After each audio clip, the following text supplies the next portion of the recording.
है श्रीमद् भागवत महापुराण, जो भगवान का साक्षात वांग्मय स्वरूप है। प्रसंग चल रहा है श्री धर्म के मूर्तिमान अवतार विदुर जी महाराज संपूर्ण तीर्थों का भ्रमण करते हुए जब यमुना के पावन पुलिन पर आए तो वहां उद्धव जी को रोते हुए देखा। उद्धव जी विदुर जी से कहते हैं, इसके बाद भगवान श्री कृष्ण अपने माता पिता देवकी वसुदेव को सुख पहुंचाने की इच्छा से बलदेव जी के साथ अक्रूर जी के द्वारा मथुरा पधारे। वहां शत्रु समुदाय के स्वामी महाबलवान कंस कोई साधारण बलवान नहीं था। कोयलिया पेड़ हाथी 10,000 हाथियों का बल रखता था, उसको अपने अधीन किया। बड़े बड़े राजाओं को परास्त ऐसे खेलते हुए कर दे। तब जरासंध जैसा महाबलशाली राजा जो 20,000 राजाओं को बंदी बनाए हुए था, अपनी 2 पुत्रियों का ब्याह कंस से किया, रीझ कर। यह ऐसा महाबलशाली भगवान कंस को ऊंचे सिंहासन से केस पकड़कर घसीटते हैं। क्यों? भगवान ने सिंहासन से पटक दिया, पटकते ही उसके प्राण चले गए और उसको केस पकड़कर घसीटा। वही भगवान संदीपनी मुनि के द्वारा अपना शिष्यत्व पुष्ट करने के लिए एक बार उच्चारण किए हुए सांगोपांग चारों वेदों को धारण करते हैं। भगवान नीचे बैठे हुए हैं, संदीपनी मुनि ऊपर बैठ करके वेदों का गान कर रहे। एक बार में सारे वेद भगवान ने कंठस्थ कर लिए और दक्षिणा स्वरूप से उनके पधारे हुए पुत्र को ला करके प्रदान किया। भीष्मक नंदिनी रुक्मिणी के सौंदर्य से, उनकी प्रार्थना से, उनके भाव से प्रेरित होकर भगवान वहां गए और रुक्मी और उनके सब मित्रजन, शिशुपाल आदि सहायकों के साथ सबके सिर पर पैर रखकर गांधर्व विधि के द्वारा श्री रुक्मिणी जी का हरण करते हैं और गांधर्व विधि से विवाह करते हैं। जैसे गरुण अमृत का कलश ले आए, स्वयंवर में 7 बिना नथे हुए बैलों को कब्जे में करके नागनिजिति सत्या से विवाह किया। इस प्रकार मानभंग हो जाने पर मूर्ख राजाओं ने शस्त्र उठाकर राजकुमारी को छीनना चाहा, तो बिना घायल हुए भगवान श्री कृष्ण ने सब राजाओं का मान मर्दन कर डाला। भगवान एक साधारण पुरुष की सी लीला करते हुए भगवान सत्यभामा जी के सामने से, हे प्राण प्रिय, आपको क्या पसंद है? सत्यभामा जी ने कहा, स्वर्ग से कल्प वृक्ष पारिजात हमारे यहां आंगन में होना चाहिए। ठीक है, ऐसा ही किया। इंद्र थोड़ा इंद्राणी के कहने से कि कल्प वृक्ष तो स्वर्ग में ही रहेगा। इंद्र ने कहा, देखो प्रभु हैं। बोले नहीं, ये नहीं जाएगा। तो इंद्र को विवश होकर भगवान से प्रतिकूलता करनी पड़ी। थोड़ी देर में इंद्र को समझ में आ गई कि इनके आगे हम तो गरुण में रख करके स्वर्ग से कल्प वृक्ष सत्यभामा जी के आंगन में, विशाल शरीर जो आकाश को भी ढक दे, भगवान ने उस भौमासुर को सत्यभामा जी को साथ ले गए थे कि एक बार ये बोले कि मारो। इतना प्रहार, बहुत बलशाली उसका जब आएगा प्रसंग, तो इतना सुरक्षा व्यवस्था कोई जा ही नहीं सकता था बिना भगवान के। 16,100 राजकुमारियां बंदी बना के रखी थी, पूरे विश्व की। देव कन्या, नाग कन्या, यक्ष कन्या, नर कन्या, सब ऐसे। भगवान ने ऐसे भौमासुर का उद्धार किया और उनके पुत्र भगदत्त को राज्याभिषेक किया, उन्हीं के पुत्र को राज्याभिषेक किया।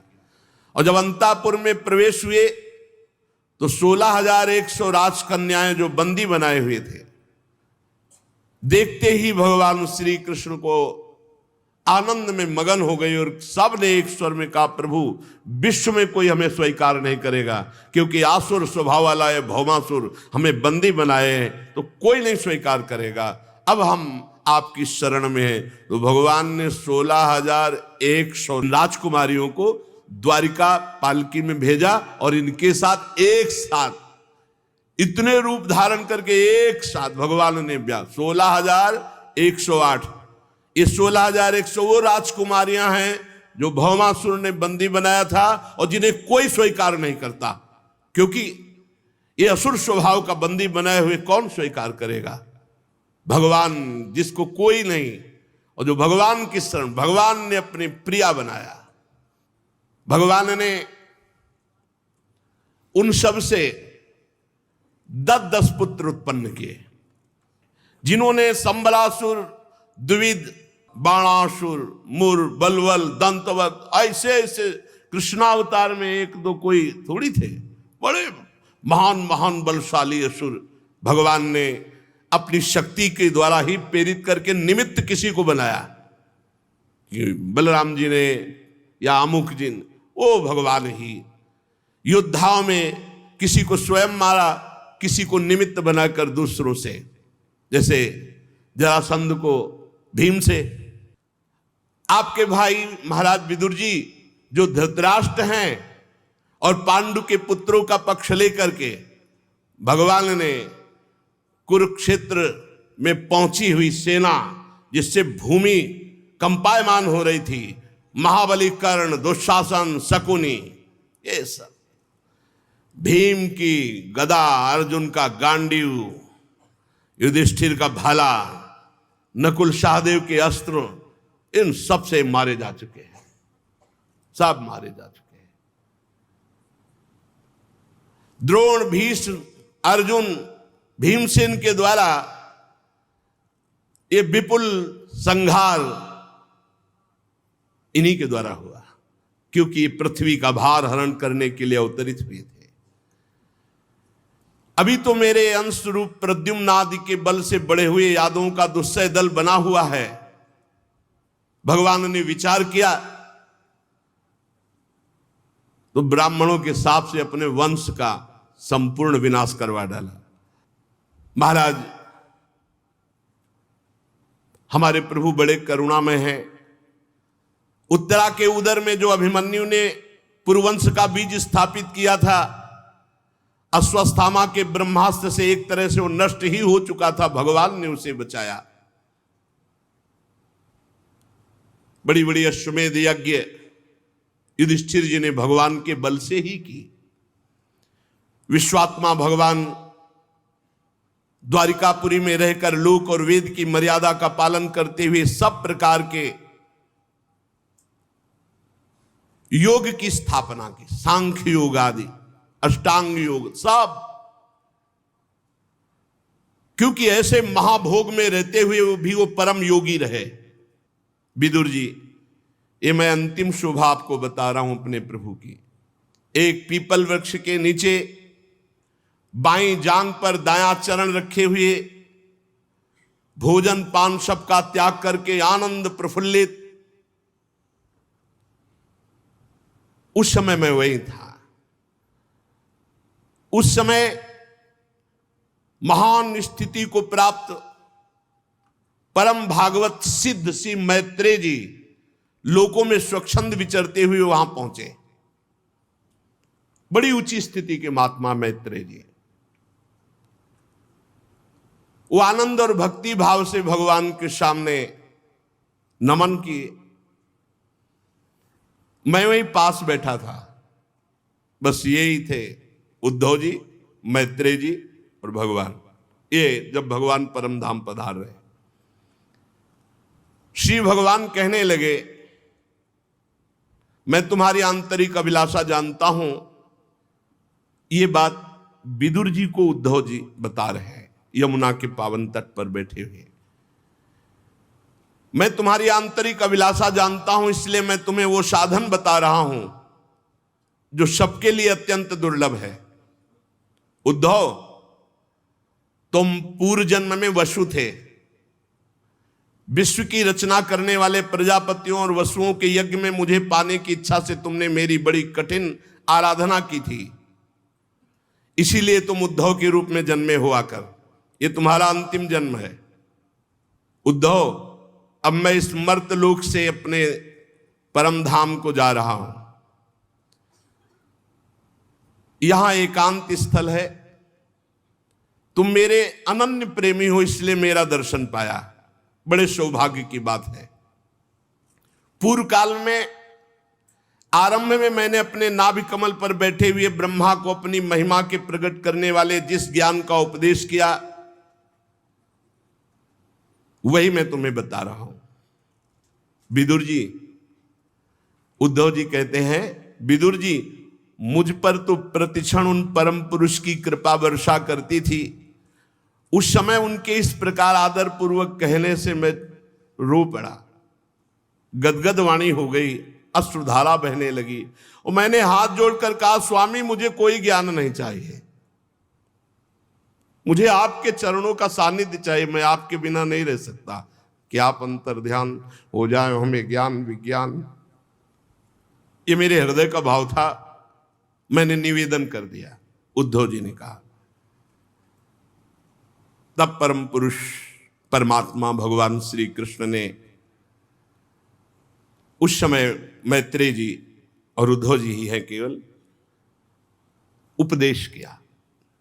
जो एकादशी स्कंद आएगा उसमें भगवान उद्धव जी को उपदेश कर रहे हैं। पूज्यपाद परम गुरु भगवान श्री कृष्ण से आत्म तत्व की उपलब्धि प्राप्त करके प्रभु के चरणों की वंदना की, परिक्रमा की,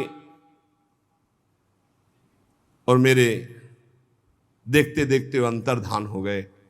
मैं विरह से व्याकुल भटक रहा हूं। विदुर जी, जो मैं उनके सानिध्य में आनंद प्राप्त करता था, वही मेरा हृदय आज उनके बिना विरह व्यथा से अत्यंत पीड़ित है। अब मैं यहां टिक नहीं सकता, क्योंकि आदेश हुआ था बद्रिकाश्रम जाना और वहां मेरा चिंतन करना। तो हम अपने प्रभु के आदेश से बद्रिकाश्रम जा रहे हैं और वहां भगवान नर नारायण दोनों ऋषियों से हमें मिलना है। भगवान ने ऐसी आज्ञा की है और वहां पहुंचकर कठिन तपस्या के द्वारा भगवान की आराधना करनी है। इस प्रकार उद्धव जी के मुख से अपने प्रिय बंधुओं के विनाश का आशय समाचार सुनकर विदुर जी को बड़ा शोक हुआ कि कौरव सब के सब विनाश को प्राप्त हुए, पर परम ज्ञानी है, तुरंत ज्ञान के द्वारा उस शोक को संभाला। भगवान श्री कृष्ण के परिकरों में प्रधान महाभागवत उद्धव जी बद्रिकाश्रम की ओर जाने लगे। तब कुरुश्रेष्ठ विदुर जी ने श्रद्धा पूर्वक पूछा,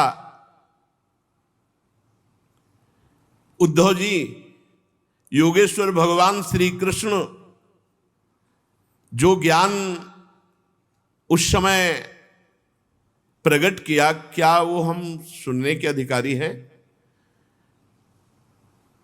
क्या आप कृपा करके मुझे सुनाएंगे? उद्धव जी ने कहा कि एक बात तो रह गई बताने की। जिस समय भगवान ये ज्ञान दे रहे थे, उसी समय उन्होंने आपकी भी याद की और मैत्रेय जी इसको आज्ञा करी कि ये ज्ञान विदुर जी को दे देना। मर्तलोक छोड़ते समय वो आपकी स्मृति की।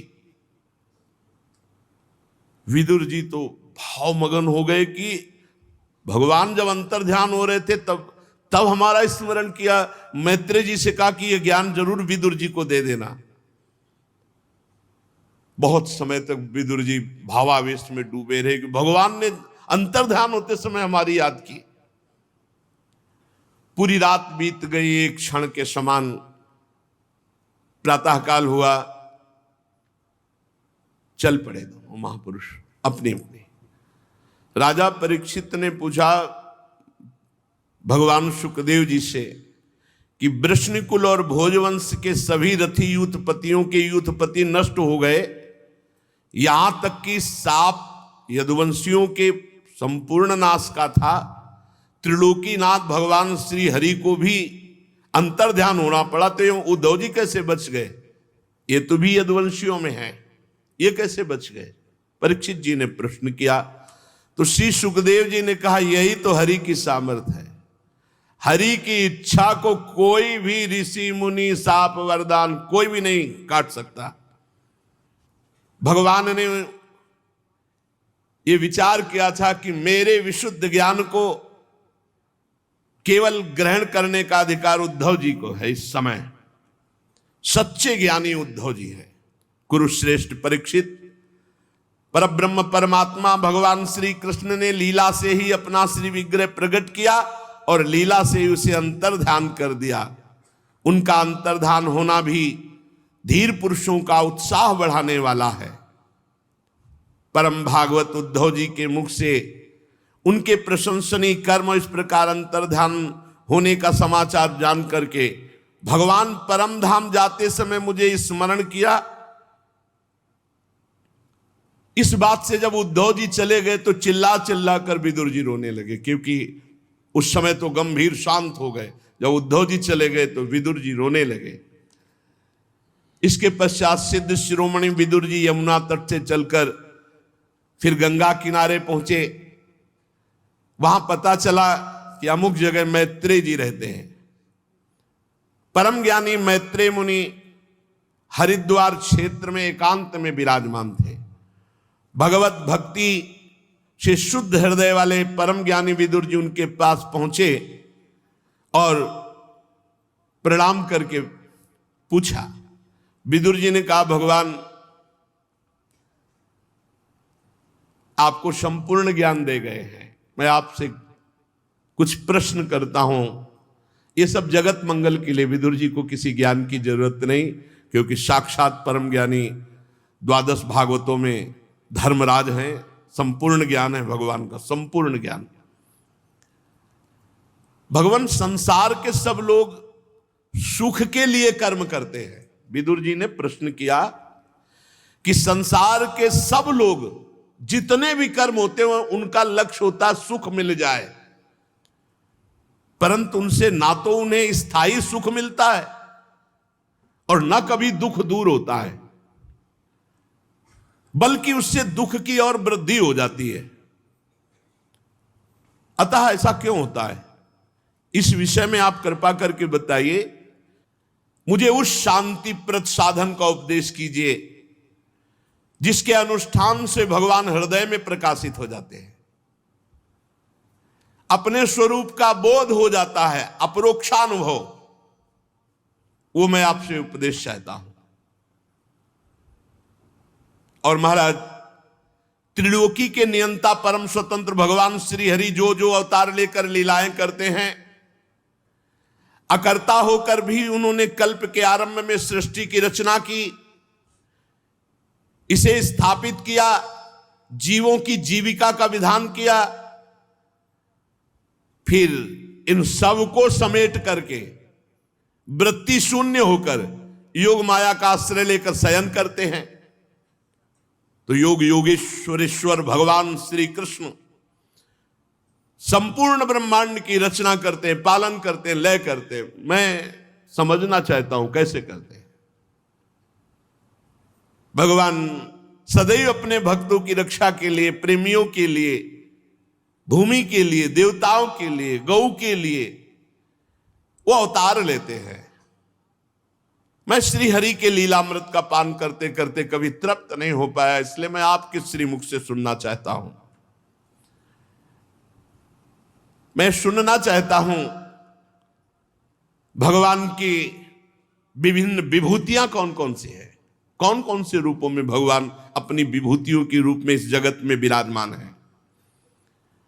मुझे तो सोचने की भी सोचनी अज्ञानी पुरुषों के लिए बड़ा खेद है, जो अपने पिछले पापों के कारण जहां भगवान श्री हरि की कथा होती वो कथा सुनने नहीं जाते, विमुख रहते हैं। विदुर जी कह रहे काल भगवान उनके अमूल्य जीवन को नष्ट कर रहे, वाणी, देह और मन से वो व्यर्थ बकवाद, व्यर्थ चेष्टा, व्यर्थ चिंतन करके दुर्गति को प्राप्त होते हैं। हे मैत्रेय जी, आप दीनों पर कृपा करने वाले हैं, अतः भौरा जैसे फूलों में से रस निकाल लेता है, उसी प्रकार इन लौकिक कथाओं में से सारभूता परम कल्याणकारी पवित्र कीर्ति भगवान श्री कृष्ण श्री हरि की कथाएं आप हमको सुनाइए, जिनके सुनने मात्र से इस संसार सागर से उद्धार हो जाता है। मैत्रेय जी श्री विदुर जी के पूछने पर उत्तर दे रहे हैं। सुशेष चर्चा आगे। श्री राधा वल्लभ